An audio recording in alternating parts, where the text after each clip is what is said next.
Saya perkenalkan, nama saya Topan Bagus Prasetyo dengan NIM 23151011032. Saya dari Prodi Ilmu Komputer kelas B. Jadi kali ini saya berkesempatan untuk mempresentasikan terkait dengan komunikasi data, sinyal digital, dan sinyal analog. Pertama-tama, jadi apa itu komunikasi data? Komunikasi data adalah proses mengirim dan menerima informasi dari satu tempat ke tempat yang lain. Ini seperti mengirim pesan ke teman Anda, seperti pesan teks atau email. Pesan tersebut kemudian dikirimkan melalui saluran dan diterima oleh teman Anda. Dalam hal komunikasi data, ada berbagai faktor yang dapat mempengaruhi kualitas dan kecepatan komunikasi, seperti kekuatan sinyal, kebisingan, gangguan, dan kompresi data. Untuk memastikan komunikasi yang andal, penting untuk menggunakan protokol komunikasi yang tepat, teknik pengecekan kesalahan, dan metode pemrosesan sinyal. Kita masuk ke penjelasan apa itu sinyal. Jadi, sinyal adalah cara untuk mentransmisikan informasi dari satu tempat ke tempat yang lain. Seperti pembawa pesan yang membawa pesan dari pengirim ke penerima. Sinyal dapat memiliki banyak bentuk, seperti gelombang suara, gelombang cahaya, atau bisa juga sinyal listrik. Dalam konteks komunikasi data, sinyal sering digunakan untuk mentransfer data antar perangkat. Sinyal dapat berbentuk analog atau digital. Jadi, apa itu sinyal analog? Sinyal analog adalah sinyal kontinu yang dapat mengambil nilai dalam jumlah yang tak terbatas dalam rentang tertentu. Sebagai contoh, gelombang suara adalah sinyal analog. Sinyal analog sering digunakan dalam aplikasi yang membutuhkan data yang halus dan kontinu, seperti rekaman audio atau pembacaan suhu. Di sisi lain, apa itu sinyal digital? Sinyal digital adalah sinyal diskrit yang hanya dapat mengambil serangkaian nilai yang terbatas. Sinyal digital sering direpresentasikan sebagai serangkaian 0 dan juga 1. Dan umumnya digunakan dalam perangkat digital seperti komputer dan smartphone.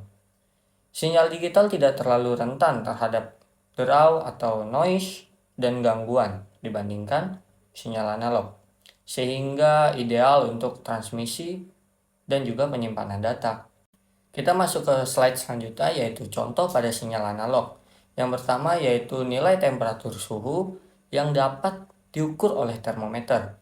Lalu ada salah satu contoh konkret pada sinyal analog, yaitu gelombang suara yang dapat ditangkap oleh mikrofon. Itu seperti ketika kita berbicara ke mikrofon, gelombang suara diubah menjadi sinyal listrik yang bervariasi secara terus-menerus dalam amplitudo dan frekuensi. Variasi yang terus-menerus inilah yang memungkinkan kita untuk mendengar nuansa suara seperti nada dan juga pitch. Lalu contoh terakhir yaitu intensitas cahaya yang dapat diukur menggunakan dengan alat sensor. Di sisi lain, salah satu contoh konkret pada sinyal digital yaitu yang pertama ada kamera digital yang bisa menangkap dan memproses informasi visual sebagai sinyal digital sebelum menyimpan atau juga mengirimkan data. Lalu yang kedua ada smartphone yang menggunakan sinyal digital untuk terhubung ke jaringan seluler dan mengirimkan data berupa pesan teks dan juga pesan suara. Lalu yang terakhir ada pemutar musik digital yang menyimpan dan memutar musik sebagai sinyal digital. Audio digital sendiri terdiri dari serangkaian digit biner yang mewakili gelombang suara. Digit biner diputar ulang dengan kecepatan yang cukup tinggi untuk menciptakan ilusi suara yang terus-menerus. Selanjutnya kita ada kesimpulan dari perbedaan kedua sinyal tersebut. Sinyal analog adalah gelombang halus yang dapat memiliki rentang nilai yang tidak terbatas. Sedangkan sinyal digital adalah sinyal diskrit yang hanya dapat memiliki nilai tertentu.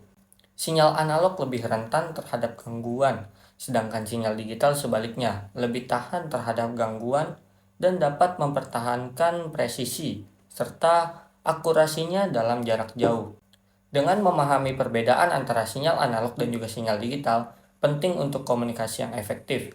Hal ini dapat membantu kita memilih teknologi transmisi yang tepat untuk aplikasi tertentu dan membantu kita merancang sistem komunikasi yang lebih baik, baik itu streaming video, melakukan panggilan telepon, atau memantau tanda-tanda vital. Transmisi data yang tepat adalah kunci untuk memberikan hasil yang berkualitas tinggi. Oke, jadi segitu aja dari saya.